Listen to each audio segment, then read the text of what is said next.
Баярлалаа зүгтээ. Ас жаргалын өнөөдрийг та бүхэнд өргөжлөн хүрч байна. Эрхэм үзэгч та бүхнийг яагаад бас зочныхаа цагаар уулзахад бэлэн болсон байна.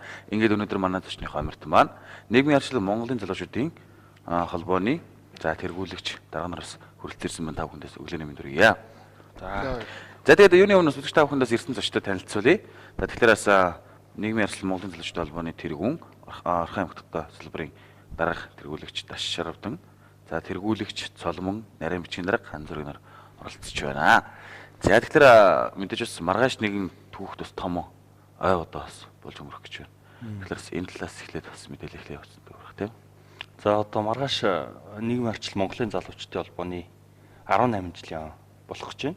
1997 оны 4-р сарын 5-ны өдөр одоо бас Улаанбаатар хотод тухайн Монгол Ардын намыг дэмжигч залуучууд хөгжлийн төв залуучууд бүлгэн гэж байж байгаад Монголын ардчилсан социалист залуучдын холбоог бас анхлан байгуулж ирсэн байгаа. Тэгээд энэ ой өдөр маань маргааш тохиож байна. Тэгээд бид бүхэн одоо бас ойгоо өгцөн хэд хэдэн арга хэмжээ зохион байгуулахаар төлөвлөөд одоо бас ажил маань талдаа орчод явж байна да. За тэгэхээр ерөнхийдөө бас одоо нийгмийн арчлал Монголын залуучдын холбооноос ер нь одоо бас энэ аг хөхтөд бас төлөвлөсөн ажлууд байна гэж нь яг одоо маргаашийн хувьд бол ямар төлөвлөж байна. За нийгмийн арчлал Монголын залуучдын холбоо маань өөрөө нийгмийн арчилсан үзэл санааг юу те социал демократ үзэл санааг дэмждэг тийм залуучдын байгууллага. За одоо Монгол Ардын намын дэргэдэх улс төр олон нийтийн байгууллага. За хэдийгээр Монгол Ардын намын дэргэдэх байгууллага ч гэсэн манай гишүүд одоо бас заавал тийм намын гишүүн байх шаардлагагүй байдаг. За одоо Монгол Ардын намын гишүүн залуучууд байж болно. Социал демократ үзэл санааг дэмждэг одоо бас төрийн албаагч бизнес салбарын залуучууд бас байж болдог. Ийм байгууллага байна дөрмийнхээ дагуу. Тэгээд арга хэмжээний хувьд одоо нэгэн л одоо бид нар одоо залуучдын байгууллага учраас хүрээгээ одоо аль болох тэлэх ёстой, олуулаа холдох ёстой, олон найз нөхдөд байх ёстой. Тэгээд өчигдөр 4 сарын 3-ны өдөр New Fairs гэдэг одоо манайх энэ жилийн ажлын төлөвлөгөөнд 10 удаагийн шинэ гишүүдийн сургалт хийгэр төлөвлөсөн байна. Би хамгийн анхных нь New Fairs нэг сургалт одоо бас боллоо. Тэгээд 3 салбар сургалт, 3 хэсэг сургалт боллоо. Энэ сургалтынхаа хүрээнд одоо 130 шинэ гишүүнээр сүрээгээ тэллээ. Энэ жилээс эхлээд манай залуучдын холбооны гишүүн болохын тулд заавал залуучууд маань тэр New Fairs гэсэн сургалтанд суусан байх шаардлагатай. Тэн дээр одоо бас яагаад ийм заавал сургалт хийгээд байна гэхээр хүмүүс аливаа зүйлд шийдвэр гаргахдаа одоо сэтгэлийн хөөрлөөр хандаж болохгүй тийм ээ. Нэг саксны тэмцээн ч юм уу нэг одоо бас урлагийн арга хэмжээнд орохын тулд одоо улс төрийн намын байдаг юм уу те. Залуучдын аль нэгэн байгууллагын хатууг шинжилтэй байгууллагын үнэмлэхийг бичүүлж авдаг, өргөдөлж бичиж авдаг тийм тогтолцоо одоо байх нь тэр хувь хүндээч доос хортой тухайн байгууллага институттэй ч бас ийм хортой үзэгдэл. Тийм учраас одоо заавал одоо манай сургалтанд сууж иж одоо гишүүн болно гэсэн зарчмыг баримталж байгаа. Өчигдөр ямар ч гэсэн 130 шинэ гишүүнтэй боллоо. За маргааш одоо 4 сарын 5-ны өдөр одоо манай яг өдөр байгаа. Тэгээд 200 манай одоо нийгмийн арчлал залуучдын холбооны Орхон аймаг дахь салбар нөгөө сонгуультнууд нь аймгийн хэмжээнд одоо дарга тэргүүлэгч нарийн бичиг гэхээр 30-аад хүн байдаг. Ажлын албатайгаа нийлээд за одоо тун утгагүй бас Баян-Өндөр сум, Жаргалан сумын залуучдын холбоогоо байгуулна. За энэ өдрүүдэд яг залуучдын салбар зөвлөлөө нэг багууд дээр байгуулж байгаа. Тэгээд сонгуультан гээд тооцохоор 160 орчим хүн байдаг болчоод байна. За дээрэс нь өмнө одоо бас манай залуучдын холбоонд ажиллаж исэн үе үеийн одоо бас дарга тэргүүлэгчтэй өнөөдөр урилгыг хөргүүлнэ. Тэгээд Жаргаланд соёлын төвд маргааш одоо бас арга хэмжээ зохион байгуулнаа. Тэгээд хөгжлийн эхлэл 18 жилийн сонгуульт гишүүдийн хаврын цугларалт гэдэг зүйлийг одоо бас зохион байгуулж байгаа. За тэгэхээр ерөнхийдөө бас мэдээж бас анхлан бодоо одоо яг нийгмийн одоо арчлал Монголын залуучдын холбоонд нэгдэхийг хүссэн одоо хүсэж байгаа хүмүүс юу байгаа. Хит одоо яг орохыг хүссэн одоо энэ хүмүүст маань ямар шаардлагыг бас тавьдаг юм бол. За ерөөсө гол зүйл энэ шүү дээ. Манай дөрмийг уншсан байх шаардлагатай тий. Дөрөн бол Эрдэнэт намзыг гэсэн одоо пэйж дээр байсан холбогдох намзыг цэгийн мэн гэдэг сайн дээр бас байдаг тий. Тэр дөрмийг одоо сайн унших хэрэгтэй. Тэг үнэхээр одоо тэр дүрмийг хүлээн зөвшөөрч байгаа бол бид нартай нэгтгэж татгалзаад байх зүйлгүй. За тэгээд энэ шинэ гишүүдийн сургалтуудын үе дээр танд одоо бас олон нийтийн ажил хийх гэж байгаа бол олон нийтийн ажилд оролцох гэж байгаа бол гол нь одоо бас манай байгуулагч тэр хувь хүнээ гишүүнэл хөгжүүлэх. Тэгээд дээрэс нийгэмд үйлчлэл зорилттой байгуулах шүү дээ. Тэгээд дүрм хүлээн зөвшөөрсөн тохиолдолд дээрэс нь өөрөө өсөл сонирхлоо илэрхийлсэн тохиолдолд дээрэс нь манай одоо бас төлөвлөсөн тэр сургалт арга хэмжээнд оролцоод одоо бас сертификат авсан тохиолдолд тэгээд гишүүнээр хэлсэхэд бол нээлттэй. Хамгийн гол нь одоо бас энэ залуучуудыг сэтгэл хөдлөлөөр альва зүйлд одоо бас битгий ханддаг байгаасаа шийдвэрийг бас аюу нухацтай маш нухацтай гаргадаг байх хэрэгтэй. Нэгэнт одоо бас гишүүн болсон залуу насныхаа тодорхой хугацааг бид нартай хамт зарцуулахыг гэж бодож байгаа бол тэр хүн бас цагаа төлөвлөсөн байх хэрэгтэй тийм. Дээрэс нь одоо бас өөрийнхөө бусад зүйлсийг төлөвлөсөн байх хэрэгтэй. За тэгээд ерөнхийдөө бас миний хувьд гэсэн бас яг одоо ингээм маш олон ингээл залуучуудын холбоонууд байдаг л да би яг өөрөө сонирхож байгаа үднэс бодол л да. Яг үнэхээр бас энэ холбоонд нэгдснээр за залуу хүн за ер нь гишүүн болсноор яг яадаг юм бэ гэдгийг л да асуумаар. Би бас нэг товчоо ирчээ тий. Тэгээд манай ганц зэрэг гэж залуу байна. Манай нарийн бичгийн дараагаар бас сонгогдоод удаагүй байгаа. За сүүлийн 6 сарын дотор л одоо бас нийгмийн орчил залуучуудын холбоонд ороод ингээд явж байгаа. Манай цолон бас жилийн өмнөөс явж байгаа тий. Харьцангуй шинэ залуучууд. Би бас одоо залуучдын байгууллагаар бол тодорхой хугацаанд явцсан. За тэгээд айгүй олон зүйлийг ярьд юм аа. Ялангуяа улс төрийн намын дэрэгдэх залуучдын байгууллага залуучдын холбоо хөдөлгөөнд явахаар дарга болох гэж байна тий. Амбиц хөөж гин, улс төрийн карьер хөөж гин одоо нэг хэдэн амбицтай нөхдүүд байдаг гэдээ ойлгоод тах шиг байдаг тий. Тийм биш л дээ. Тэгэхээр маш олон зүйл байна. Тэн дээр одоо яг яадаг вэ гэхээр хүн өөрөө айгүй хөгждөг нэгдүгээрт. Хоёрдугаарт айгүй маш их найз нөхдөдтэй болдог. За гурван зүйлийг л бид нэр одоо бас гишүүдэд суулгахыг хичээдэг. Нэгдүгээрт Монгол Ардын нам бол одоо бас Монголын тусгаар тогтнолыг бий болгосон нам тий. Тийм учраас Монголын тусгаар тогтнолыг юунаас илүү бас эрхэмлдэг тийм үжил санааг нэгдүгээр суулгахыг бид нэр хичээдэг. Суулгадаг. За хоёрдугаарт юу байдаг вэ гэхээр өнгөрсөн үеэ өвөг дээдсээ ээж аваа эмээ өвөөгөө хайрлах хүндлэх сэтгэл. Дээрээс нь өнгөрсөн үеийнхнийхээ бүтээн байгуулсан зүйлийг бас үргэлжлүүлэх тийм үжил санааг суулгахыг хичээдэг. Суулгадаг. За гуравдугаарт ерөөсөө хүнтэй найзалж, нөхрөлж, итгэж хамтарч ажил сургадаг та. За тэгээ манай залуучууд бас одоо ярих байлгүй дээ. Бас нэмээд бас тийм яагаад бас сонгох болсон шалтгаан ч юм уу. Бас амтаас яриа явууч та.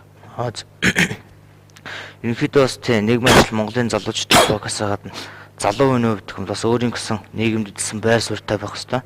Бас яагаад гэхээр өнөөгийн нийгэм маань угаасаа цаанаас шаардж байгаа учраас бас залуучуудынхаа дунд өөрийнхөө хүсч мөрөөдж байгаа тэмүүлэлээ тийм ээ бус найзуудынхаа адил хуваалцаад бас нэг үзэл бодлоо чөлөөтэй илэрхийлээд нийгэмд маань болж байгаа бүтэхгүй байгаа бүх юмыг бас зөвийн төлөө явахын төлөө бас энэ залуучтай холбоо нь үйл ажиллагаанд бодлого нь маш их таалагдсан учраас би энэ залуучдын байгууллагад яг 1 жилийн өмнө орж ажиллаад одоо сая 12 сарын 14 оны 12 сарын 5-нд чуулгана гэдэг бас залуучдаа итгэлээ хүлээгээд тэргүүлэгчээр сонгогдоод одоо бас ингэ ажиллаж байгаа.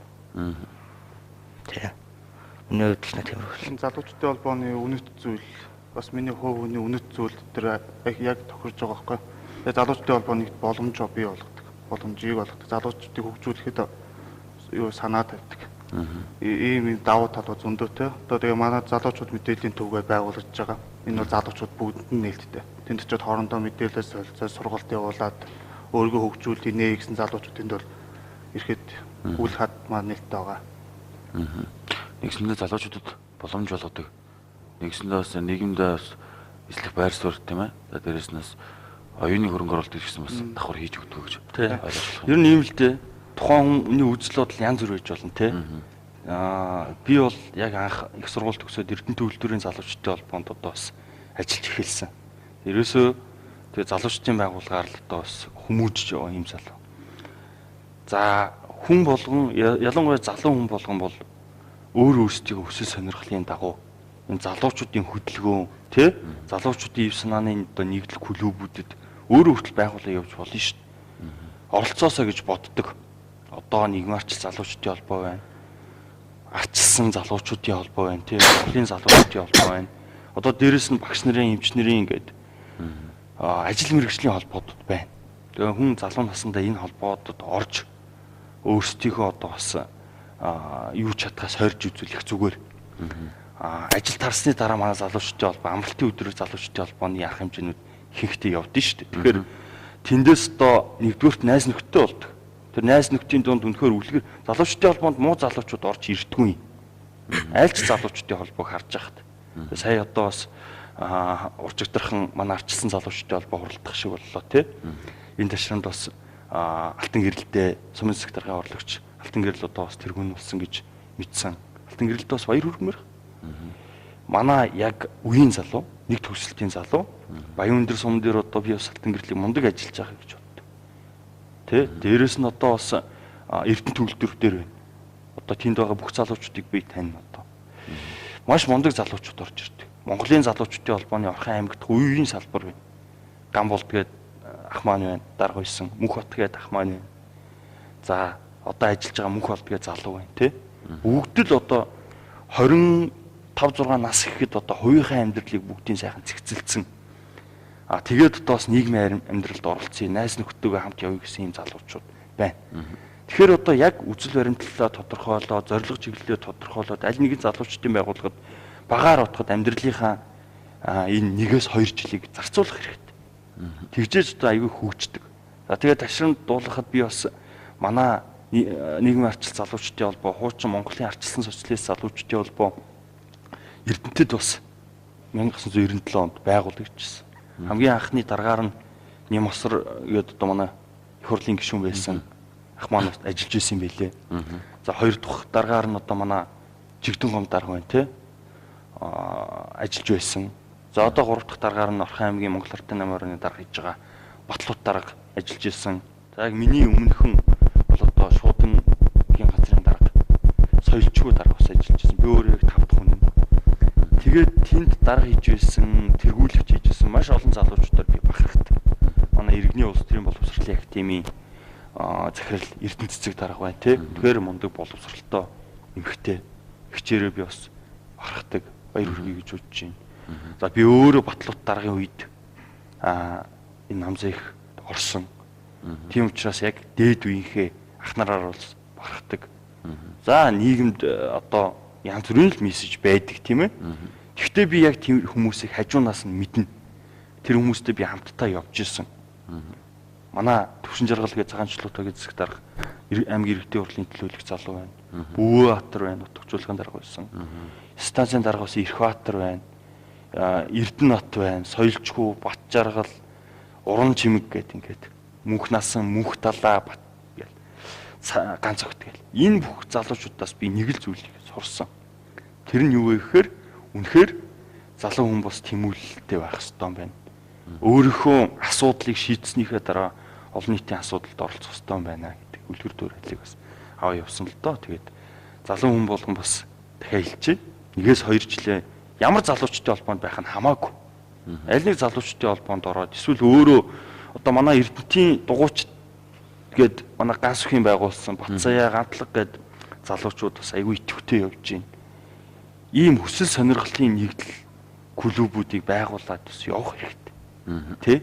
За авал одоо гэртээ суугаад зургт үзээд компьютерийн араас коммент бичээд хүн муулах бол амархан шүү дээ. Ер нь зэс тэ.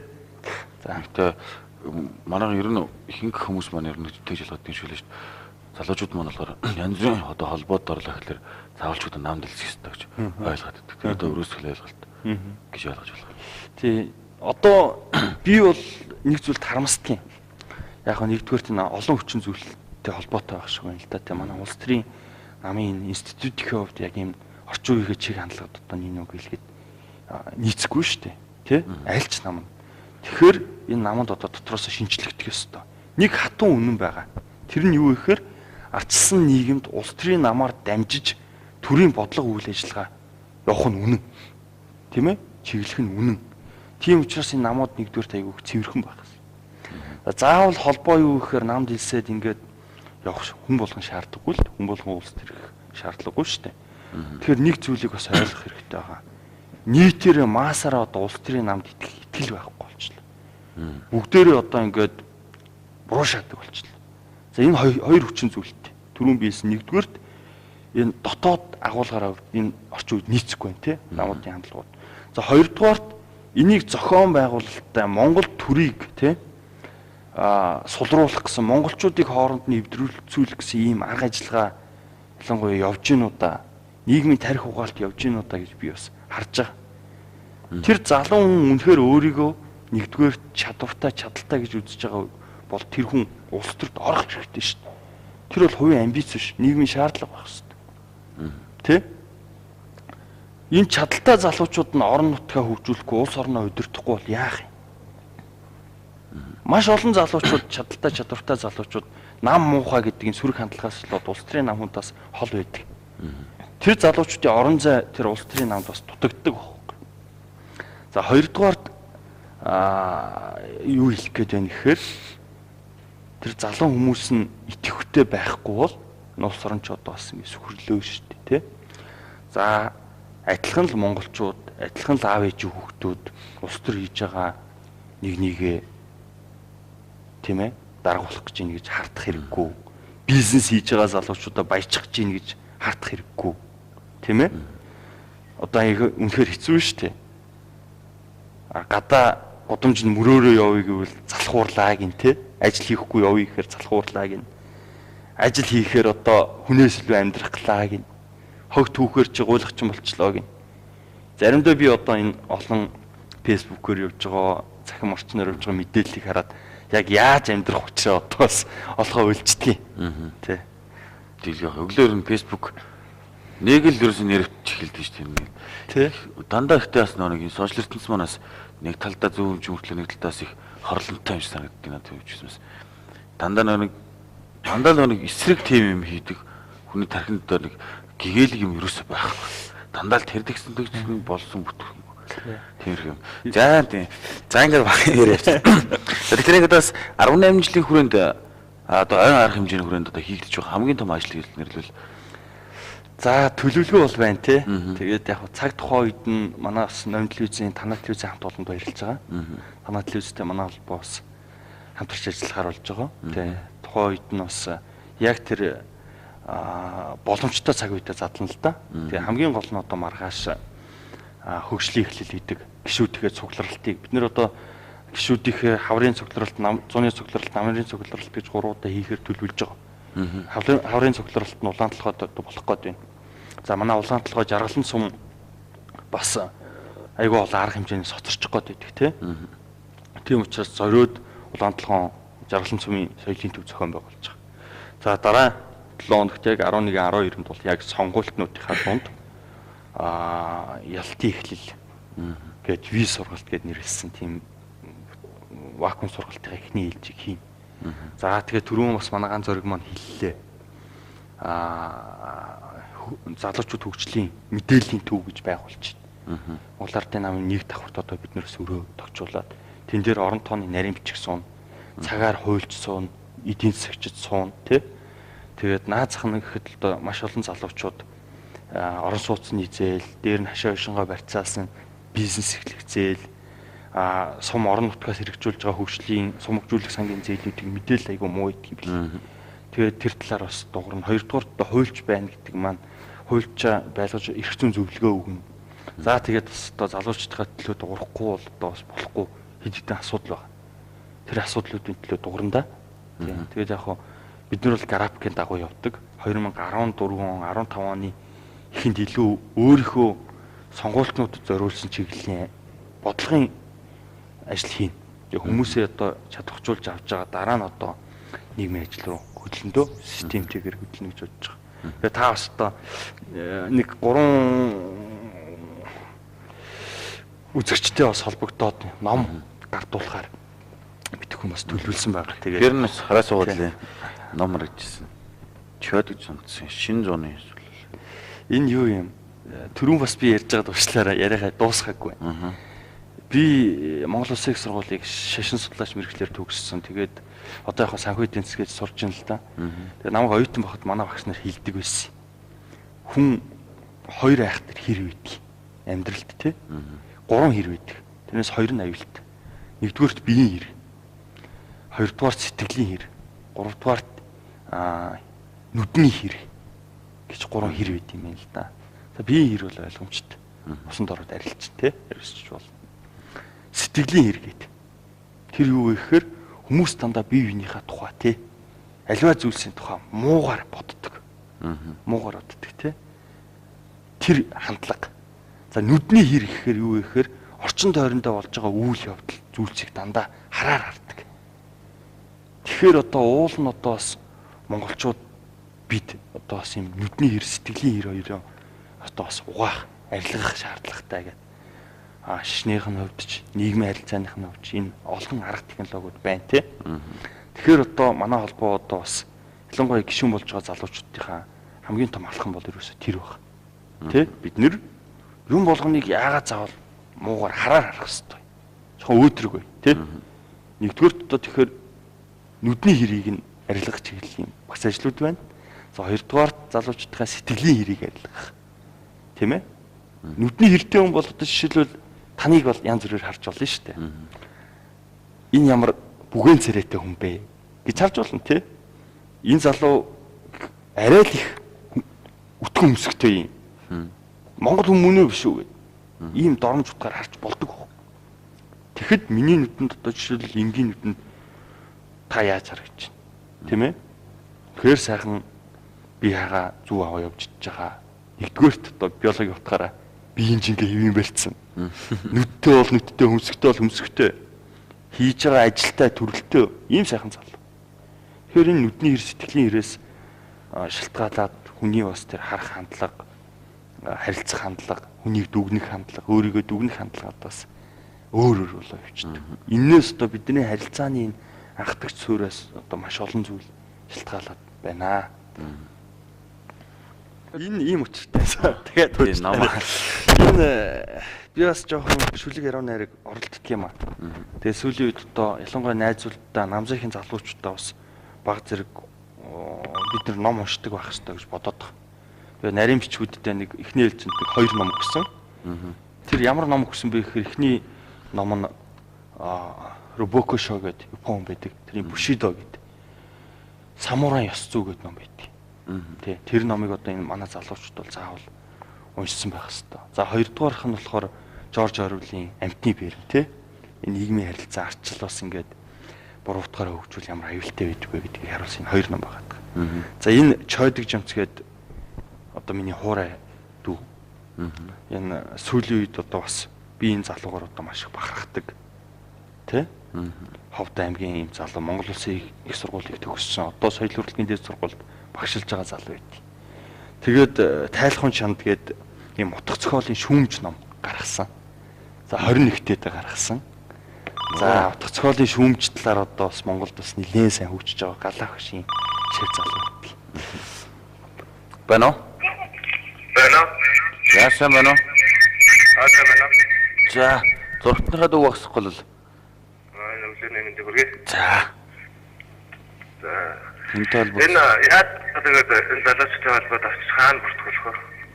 За та аль багийн иргэн бэ? Аль багт амьдардаг вэ? За Аршант. Аршанто. За Аршант дээр манай хүүхэн хүүгийн Бат Эрдэнэ гэж залуу байдгийн яг салбар зөвлөлийнх нь дарга нь. Тэгээд 9908 1625 гээд манай ажлын албаны дарга навчаа гэж бүсгүй байгаа. Дараа 7 хоногийн 3 дахь өдрөөс эхлээд Монгол Ардын намын 1 давхарт Unity-лийн өдөөс харсан өрөө өгдөн шүү дээ. Тийм. Тэнд орон тооны нарийн бичиг бас суuna. Тэгэхээр тэцэнээс юу авч ирсэн? Үнэн л авч ирсэн. Оо за баярлалаа. Тэгвэл дахиж бүртгэж байгаа. Одоо тэргүүрээ дахиж очиж бүртгүүлэх үү яах вэ? Тэгин. Одоо та өнөөдөр 9908 1625 гээд утсаар холбогдоод дахиж бүртгүүлээд маргааш ой арга хэмжээнд оролцох боломжтой. Үнэмлэхтэйгээ бүртгүүлсэн бол тий. Тэгээд дээрэс нь хөтлөгч маань одоо бас нэг юм хэлэх гээд. өөрөө ч юм бас ихний үзэгч мэ холбогдлолд баярлаад бас энэ Чойдог Жамцгийн тайлхын чинь гэдэг энэ гайхалтай бүс бий болох гэж байна. Баярлалаа. За энийг номдлоос дээр хурж ирээд аваарай. Нэр хэн блэх хөө? Батэрдэн. Батэр. За Ашаантын Бат Эрдэнэ гээд За. ирээд намзаа их үнэмлэхтэй ирээд аваарай хөө. За номд телевизээс. За баярлалаа. Баярын мэнд хүргэе. За. За их сайхан. Үнэмлэх бас тийм үнэлэх авах хэрэгтэй шүү дээ нэрээ. Тий яг бас эхлээд яг хуучин гişүүдээ бол бид нэр шууд бүртгэлжүүлээд шууд үнэмлэхэн дээр нөгөө юу гэдгийг тэмдэглэгээ гэдгийг гişүүний татвар төлсөн барьсан гээд тэгээ шууд хаагаад ингээд явж байгаа. За шинэ залуучуудад бол заав сургалтанд сууж байгаа үнэмлэх аваад гişүүн бол гэсэн шаардлага одоо тавьж байгаа тийм. За 2012 оны байдлаар над дээр одоо 3800 залуучуудын нэр ирсэн. Тэгээд эдгээр залуучуудаа шүүгээд 35-аас дээш насны залуучууд одоо бас гişүнчлээс автоматар одоо бас асагж байгаа. Гэхдээ үйл ажиллагаанд ороо явж болно. Дээрээс нь холбоо харилцаа шилжилт төлөвлөгөө ингээд одоо бас 1000 орчим залуучууд бүртгэлжүүлчихэд ингээд явж байна та. Тэгэд энэ номоо бас гүцээч явж байна. Тайлхан чанд гэдэг утга зохиол шүүмжийн ном байх. Тий. Тэгэхээр энэ зүйлээс одоо маш олон зүйлийг та бүхэн маань ойлгоно. Ялангуяа одоо сүүлийн үед залуучууд маш сайхан ном уншдаг болсон байна тий. Тэгэхээр энэ номыг үндснээр Монголын утга зохиолд одоо нэвтрэх юм үе таалга болж байгаа. За ном гэдэг бол хамгийн том биелэг байдаг шүү дээ тийм ээ. Баярны одоо энэ сайхан том бүтээллэгдэг л бас.